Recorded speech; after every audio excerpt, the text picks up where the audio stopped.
Hello guys! And for today's vlog is pag-uusapan natin ang cost of living namin ditong mag-asawa sa Adelaide as Filipino couple living abroad. Excited na ba kayo guys? Kung excited na kayo, tara, pag-usapan natin. Please keep on watching.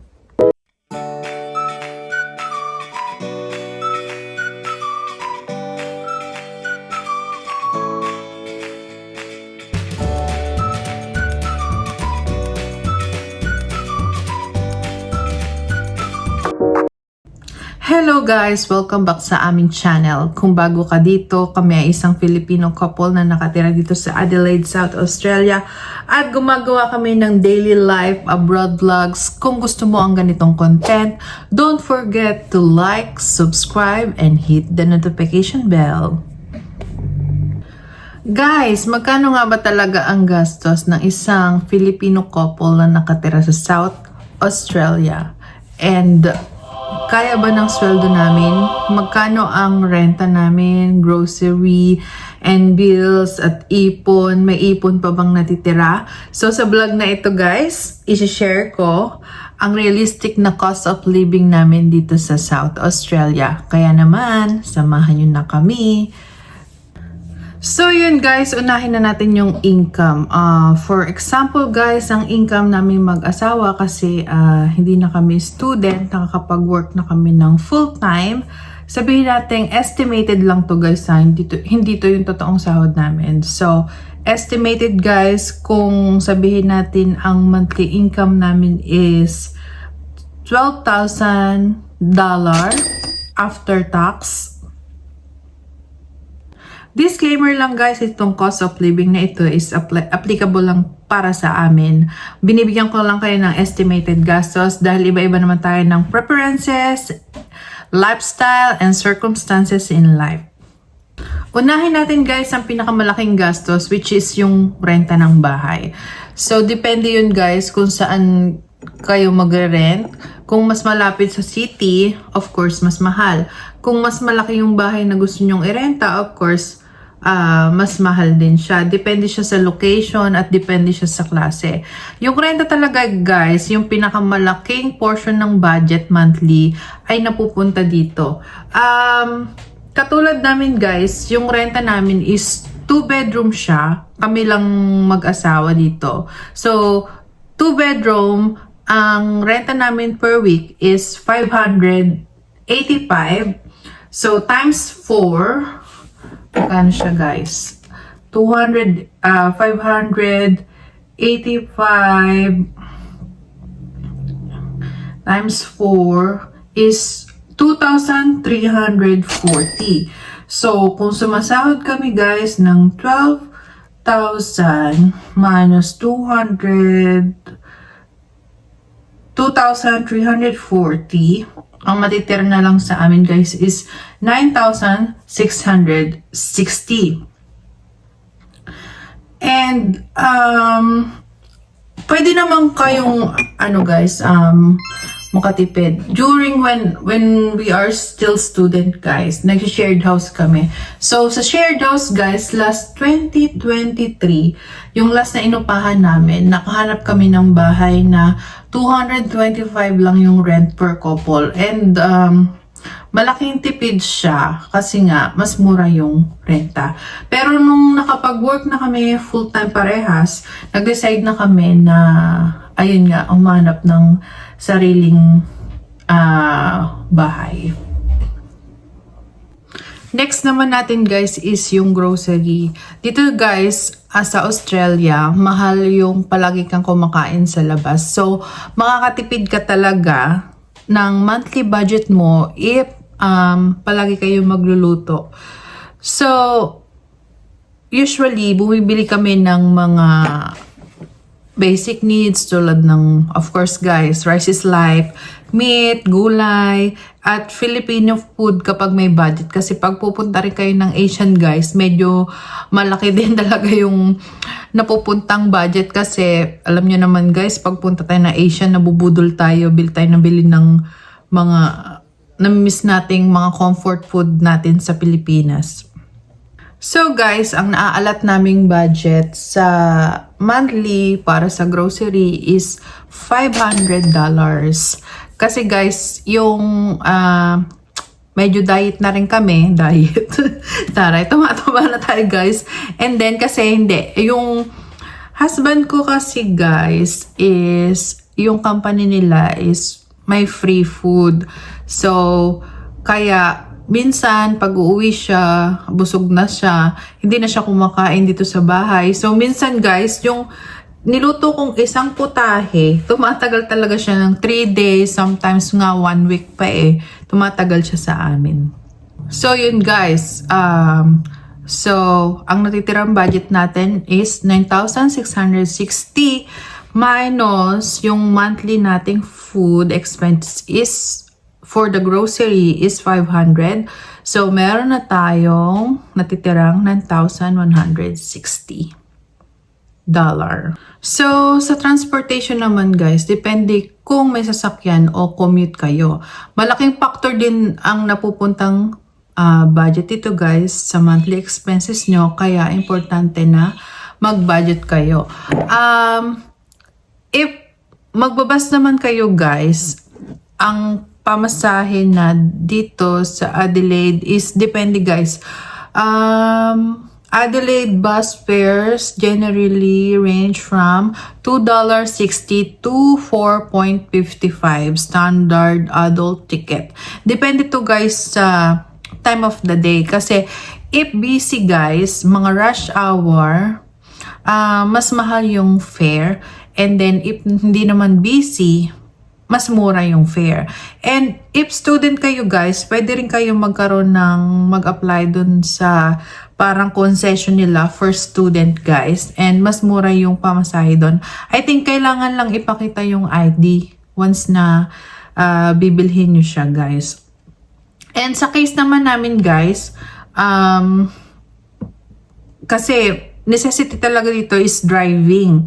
So sa amin guys, magkaiba kami ng car kasi magkaiba kami ng schedule. And yung work ko guys is 30 minutes drive and sa asawa ko is 1 hour drive.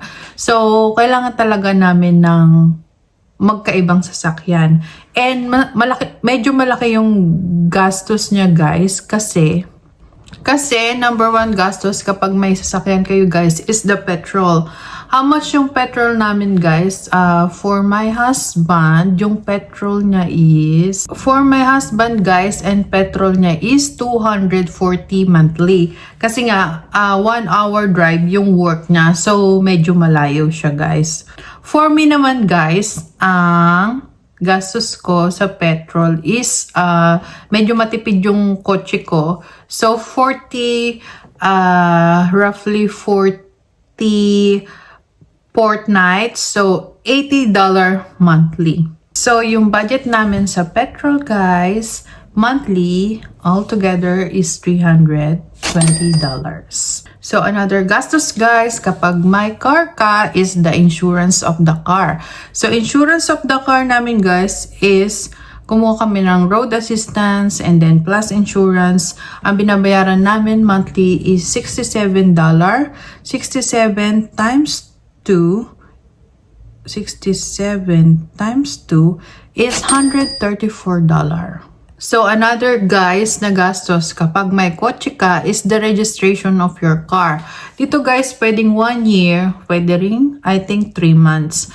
Kung 3 months naman guys, ang registration cost $180. So, monthly, kung 180 siya, divide 3. 60 times 2.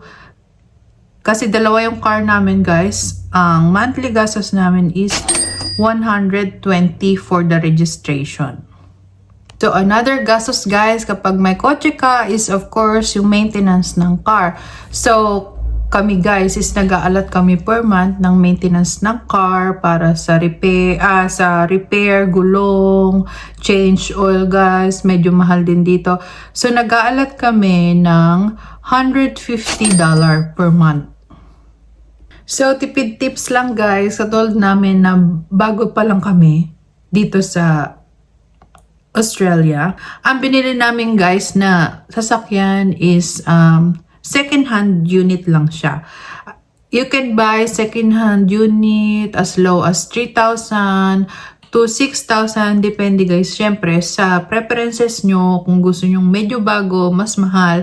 Kung gusto nyong SUV, of course, mas mahal. So, marami naman nagbebenta dito ng second-hand guys. So, better check na lang yung quality niya bago nyo bilhin. Dapat merong marunong tumingin ng sasakyan. Ito naman guys, bills and savings. So, syempre kasama na yung bills natin monthly tulad ng internet, electricity, phone plan, at mga kailangan pang bayaran buwan-buwan, padala sa Pilipinas. But ang importante guys is kahit kaunti is meron kaming nasisave. So, yun guys, dahil may anak kami sa Pilipinas, number 1 on the list, yung pinapadala namin guys, monthly is 30,000 PHP. So, divide 42. Yung monthly na pinapadala namin sa Pilipinas guys is $715. So, yung wifi naman namin guys is nagkukos siya ng $87. Another pagkagastusan guys dito, if may nagre-rent kayo ng sariling bahay, is the electricity, water, and gas. For us guys, yung amin is malaking tipid because included na siya dun sa rent namin.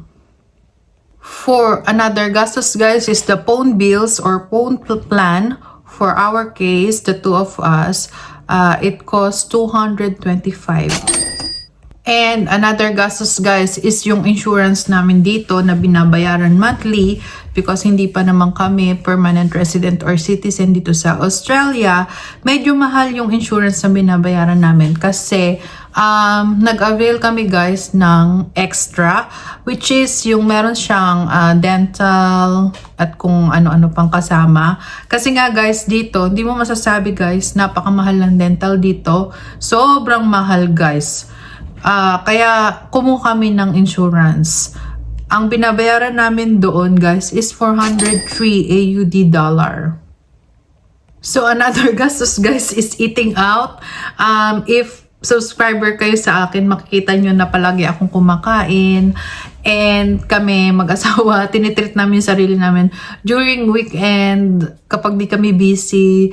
Kasi nga, minsan nakakapagod, nakaka-burnout, parang gusto mong lumabas and kumain at gumastos.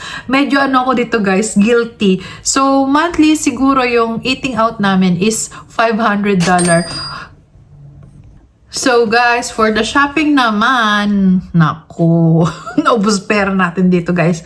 No, for the shopping siguro guys, monthly, yung gastos namin is $200. And for the savings naman guys, monthly ay talagang sinisikap namin makapag-save ng $3,000 or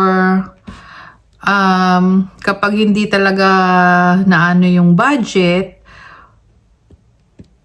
2,400. Pero talagang sinisikap namin guys, 3,000 monthly yung nasa-save. So yun guys, recap na tayo ng gastos natin. So ang aming monthly income, sabihin natin, estimated is 12,000 minus 2,340 sa rent, 500 sa grocery, 300 sa petrol, sa insurance car is 134, sa rego is 120, maintenance ng car guys monthly is 150, padala sa Pilipinas guys is 715, yung gastos sa wifi is 87, yung phone plan namin guys is 225, yung insurance namin guys is 403, eating out outside is 500, shopping guys is 200, savings is 3,000. So guys, total of 8,694 yung expenses namin at may natitira pa kaming 3,306 which are napupunta guys sa emergency funds, gastos ng baby ko sa Pilipinas, sometimes treat namin sa both families, And then, ano pa? Travel guys, pag umuwi kami ng Pilipinas. And then, once a year guys, talagang umuwi kami ng Pilipinas para bisitahin yung baby ko. So, medyo malaking funds ang kailangan guys, pero okay lang. And once a year guys, sinitreat namin yung self namin na mag-travel kami dalawa para sa hard work namin buong taon. Ayun lang guys. Personal message ko sa inyo guys, hindi man mura ang cost of living namin dito sa Australia, pero natutunan namin bilang isang Filipino couple na maging practical at mag-budget. Hindi kailangan sobrang laki ang kinikita natin guys. Importante is marunong tayong mag-manage ng ating bills and expenses para ma-enjoy pa rin natin ang buhay sa abroad. And by the way guys, hindi rin madaling kumita ng pera dito. And marami rin kaming ginagawang paraan para madagdagan ng aming income. Kung gusto nyo pa ng mga content tungkol sa buhay namin sa abroad, cost of living, work, at daily life vlog dito sa South Australia, i-comment nyo lang guys sa baba ang gusto nyo pang makita next vlog. Maraming salamat sa support and see you on my next vlog. Thank you guys! Mwah!